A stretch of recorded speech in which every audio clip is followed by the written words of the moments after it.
Bienvenue sur Africa 24 dans cette nouvelle édition du QG News. Voici les titres de l'actualité. Les candidats du sous-système anglophone camerounais ont 30 jours supplémentaires pour déposer leur dossier d'examen. Initialement prévu pour le 29 décembre, le gouvernement prolonge le délai, une mesure qui vise à apaiser les tensions dans les régions en crise. En Côte d'Ivoire, le Fonds pour la promotion des petites et moyennes entreprises lance la première phase de son plan de soutien aux entreprises gérées par des femmes. 10 femmes entrepreneurs ont chacune reçu une somme comprise entre 1 million et 50 millions de francs CFA pour un taux d'intérêt de 8%. Et puis Sport Pesa, la firme kenyane des paris sportifs, arrête ses contrats de parrainage. Sont concernés le rugby, le football et la boxe, une décision qui affecte ces disciplines sportives. Mais tout d'abord, cette annonce du Premier ministre éthiopien Haïlé Mariam Desalegn, annonce d'amnistie pour certains hommes politiques et d'autres personnes emprisonnées ces dernières années. Toutefois, le chef de l'exécutif ne donne aucune précision sur les personnes concernées ni sur leur nombre éventuel, mais assure que la mesure est prise dans l'optique d'améliorer le consensus national et élargir le débat démocratique. Il promet par ailleurs la fermeture de la plus célèbre prison d'Éthiopie. C'est une mesure d'apaisement de la crise anglophone au Cameroun, initialement prévue pour le 29 décembre 2017. Le gouvernement a annoncé une prolongation du délai de dépôt des dossiers d'examen du sous-système anglophone. Les candidats aux examens disposent désormais d'un mois supplémentaire. Corinne Kamso-Fahem.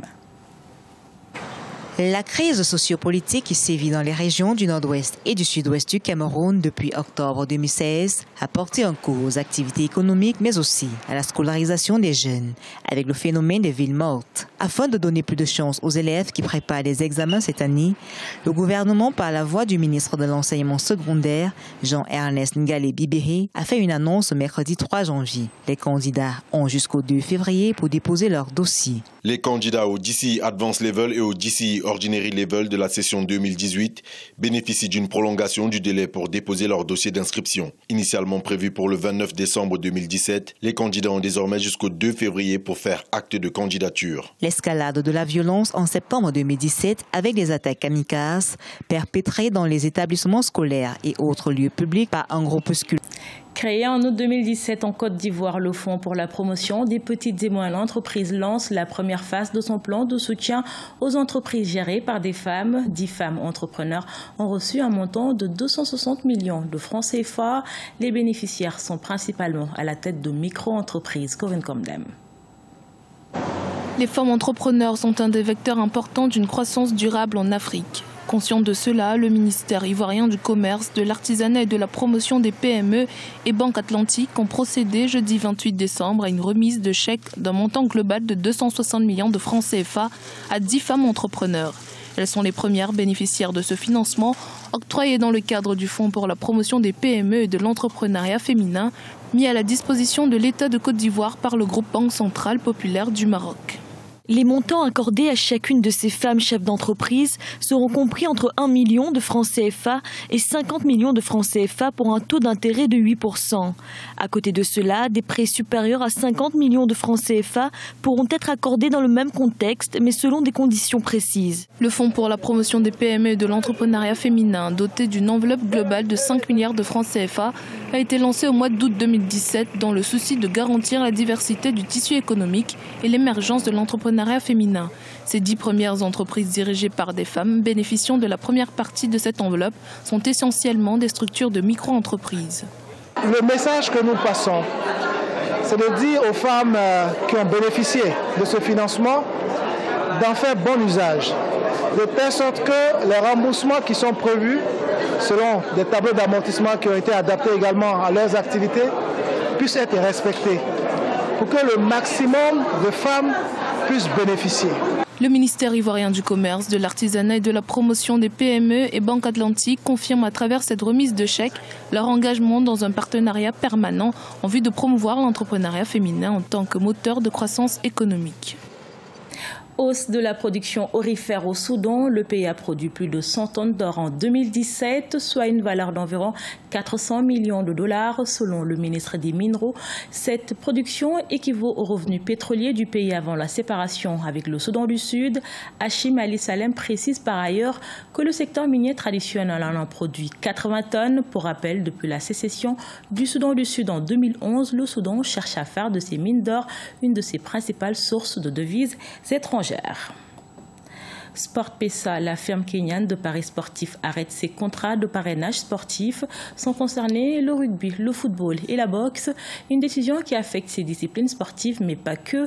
La population sera également affectée. Les paris sportifs étant très populaires au Kenya, le pays est classé 3e au rang des marchés de jeux africains. Corinne Comdem. La firme kenyane de paris sportifs en ligne SportPesa a annulé 600 millions de shillings, soit 5 millions de dollars de sponsoring annuel pour la principale ligue de football du pays et d'autres sports. Une décision prise après que le gouvernement ait quadruplé le taux d'imposition sur les bénéfices bruts pour les sociétés de paris sportifs et les loteries. Si vous regardez le genre de parrainage que nous avons mis en place, vous verrez que nous nous sommes vraiment engagés dans le sport au Kenya. Parce qu'en dépit de ces 600 millions de shillings de sponsoring direct, si vous incluez les camps d'entraînement et tous les programmes de renforcement des capacités que nous avons mis en place, cela représente plus d'1 milliard de shillings. Cette année, nous avions prévu qu'Everton vienne au Kenya pour jouer, ce qui est également un coût. Donc, si nous avons la taxe en place, nous devons reconsidérer la réduction drastique de nos coûts. En effet, le manque à gagner pour les entreprises de ce secteur, dont l'une des plus grandes, SportPesa, explique pourquoi elle a fait le choix d'arrêter ce sponsoring. Une décision qui malheureusement affecte déjà diverses entités sportives. Le Kenya Rugby Union a déclaré qu'il perdrait 120 millions de shillings par an, somme utilisée pour préparer les équipes pour la série internationale de rugby à 7. Le président de Gor Mahia, champion de la Ligue de football nationale, a déclaré que le club pourrait être contraint de se retirer de la Coupe des champions de la Confédération de cette année 2018 en raison du manque de fonds. L'équipe recevait 60 millions de shillings par an de SportPesa. Je ne comprends pas pourquoi SportPesa réagit au fait de payer des impôts élevés en retirant son soutien au sport. Ils doivent consulter le gouvernement. Si la taxe est trop élevée, ils devraient négocier et trouver un arrangement. Beaucoup de Kenyans, y compris moi-même, profitent des paris. Certains perdent beaucoup, mais la majorité en profite. Les paris sportifs sont très populaires au Kenya. Le pays est classé au 3e rang des marchés de jeux d'Afrique après l'Afrique du Sud et le Nigeria. Les paris ont notamment été facilités grâce au téléphone mobile et l'argent mobile. Un phénomène qui impacte les jeunes de manière négative selon le gouvernement, d'où cette décision d'augmenter les impôts. Malheureusement, cette volonté de traiter un mal en a créé un autre. Ce journal a été réalisé par l'ensemble de la rédaction. Merci pour votre fidélité. Dans un instant, une nouvelle édition de l'actualité sur Africa 24.